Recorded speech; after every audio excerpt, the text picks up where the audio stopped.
miarabantsika rehetra manaraka ny fandaharana amin'izao fotoan'izao ka jio aharitra fandaharana iarahanao amin'ny ministera ny fahasalamam-bahoaka iresahana mikasika ny fahasalamana eto Madagasikara. Androany ary isika dia iresaka momba ny vaksiny. Marimarina koa mikasika ireo vata fampangatsiahana natao hitehirizana ireo vaksiny. Anasanao ary anaraka ity fanadihadiana ity.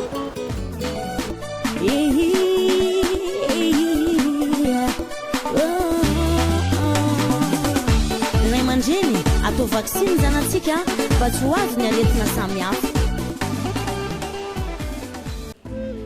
Ny faraparan'ny taona 2024 dia nanakoako tamin'ny Aina Aman-jery teto an-toerana eny hatrany ivelany fisian'ny valana aretina kotrotro teto Madagasikara izay nitarika fahafatesana maro ho an'ny zaza ary niteraka fahasahiranana na ho an'ny vahoaka na ho an'ny mpiasa amin'ny fahasalamana. Tsy nitanjapotsiny nanoloan'izany ny fitondram-panjakana ka nitady vahaolana hisorohana ny tsy hiverenan'ny trangana aretina toy ireny intsony ary arovana ny vahoaka amin'ireo aretina hisorohana ny vaksiny tsy ho fanatanterahana amin'ny velorano Andriamatoa filoham-pirenena hoe fahasalamana ho an'ny rehetra tsy hakanavaka.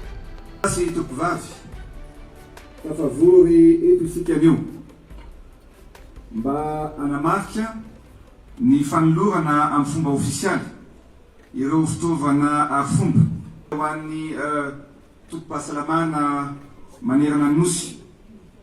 Latokana ny aina ary ny fahasalamana no voalohan-karena araky ny fitenitsika.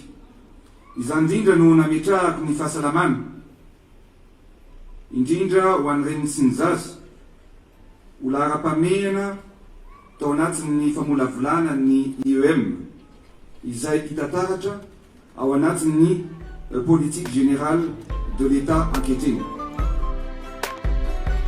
Vata fampangatsiahana fitahirizana vaksiny mandeha amin'ny herin'ny masoandro miisa 4 sy 700 araka izany naparitaka manerana ireo tompom-pahasalamana fototra.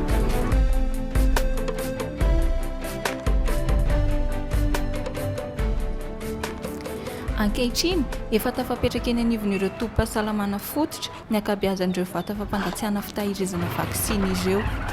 Zay mampiasan'ny fahasalamana dia tsisy dia tena faly ka magnatitra sorona sy fankasitrahana firy ny fitondram-panjakana mahefa indrindra ny ministèren'ny fahasalamana ny famonjena izao fitaovana magnaraka toetrandro zao tena mahatsapa fa afa-pahasarana zay mampiasan'ny fahasalamana ny fanatratrarana ny tanjo zay takiny programme ambelan'ny ministèra eo amin'ny fagnanaovana vaksiny zaza.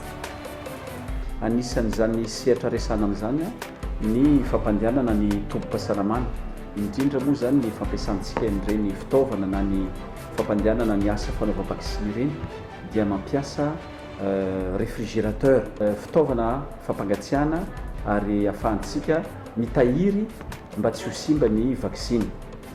Ankehitriny dia nataon'ny ministèra fanamby lehibe ny ampandehanana an'ireny fitaovana ireny ho vadika ho solaire, zany hoe amin'ny alalan'ny angovo zay azo ataontsika hoe ny renouvelable zay tsy andaniana pétrole ary na hiazakazaka amonjy an'ireny toerana accessible inaccessible reny na ataontsika hoe sarotra andehanana ireny fa dia amin'ny alalan'ny herin'ny masoandro ny ampandehanana ny fitaovana. Amin'izao fotoana izao dia tanteraka reny fotodrafitrasa ireny napetraka ny ministèra ary ametraka fanamby lehibe ho ary ho zato isan-jato ny tompom-pahasalamana dia ho atao avadika fa dia amin'ny alalan'ny herin'ny masoandro ny ampandehanana ny fitaovana mba tsy ho sarotra intsony ny karakarantsika ny fahasalamam-bahoaka ny fanaovana ny fitahirizana reny vaksiny reny zay ataontsika hoe indicateur na maridrefo voalohany amin'ny fampandehanana ny asa fahasalamana ataon'ny hevin'ny faritra reny aza eran'ny Madagasikara mihitsy dia ny fahombiazana amin'ny fanaovana vaksiny amin'isany fanampy voalohany indrindra mba hikarakarana ny fahasalamam-bahoaka voaro hatrany amin'ny fahazazany ny zaza. Ny fanamafisana ny fanaovana vaksiny dia antoka iray lehibe ahafahantsika misoroka ny aretina ary mampihena ny tampahafatesany reny sy ny zaza. Renim-pianakaviana hoento manantona ny tompom-pahasalamana ny zanatsika atao vaksiny hatramin'ny farany iarovana azy ireo amin'ny aretina samihafa. Sanganyeto moa zahay ndraiky solon-tegna ny vehivavy ato amin'ny commune Nouviara. Misaotra zegny ianareo zay avy agny lavitra avy Antananarivo agny zay nalefa ny fitondram-panjakagna zay tariny président Andrinirina Rajoeliny tonga eto amin'ny commune Nouviara ary eto amin'ny fokontany Nouviara ary manapaka ny CSP eto Nouviara.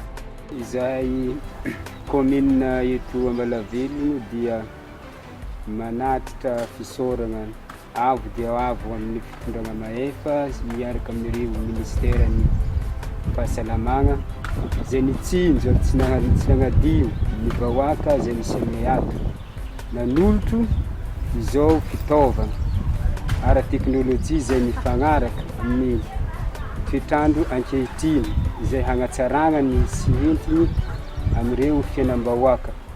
Tegna ankasitrahanay satria ato amin'ny commune mo lavitra dia lavitra nefa mbola tsinjo mpanjakagna zay dia mametraka fisorana fô afaka ny fasahiragna ho an'ny ireo mpitsabo zay mpanatanteraka zany ato amin'ny toerana misy anay eto amin'ny commune Ambalavelo.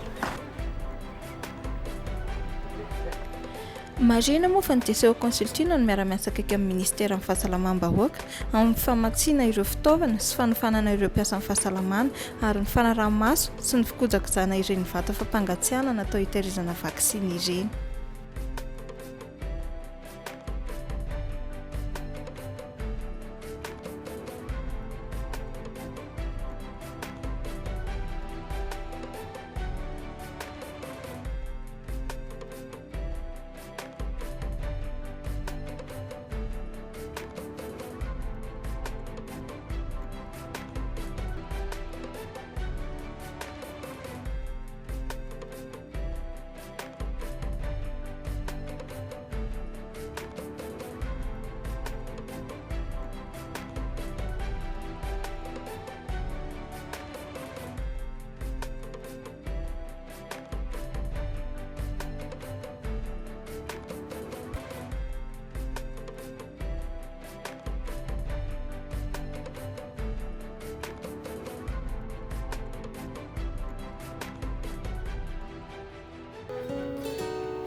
Hitantsika tamin'ny fanajiajiana teo fa zava-dehibe tokoa ny vaksiny. Maro ireo aretina azoroana avy aminy. Maimaim-poana ny vaksiny, salama ny zaza, vita vaksiny. Tatao vaksiny ary ny zanantsika hisoroana ireo valanaretina. Tsy manao ambany zavatra amin'ny fahasalamam-bahoaka ny fanjakana ka nametraka an'ireny vata fampangatsiahana fitehirizana vaksiny ireny. Eny na dia amin'ny toerana lavitra sy sarodalana ary. Ho antsika mpiasa amin'ny fahasalamana, ho antsika vahoaka, ka tsy ho aharitra fananana iombonana olovainjafy. Izay raha fandaharantsika androany koa mametraka amin'ny mandra-piona ho manaraka indray. Rary fahasalamana ho anao, Ministera ny Fahasalamam-bahoaka.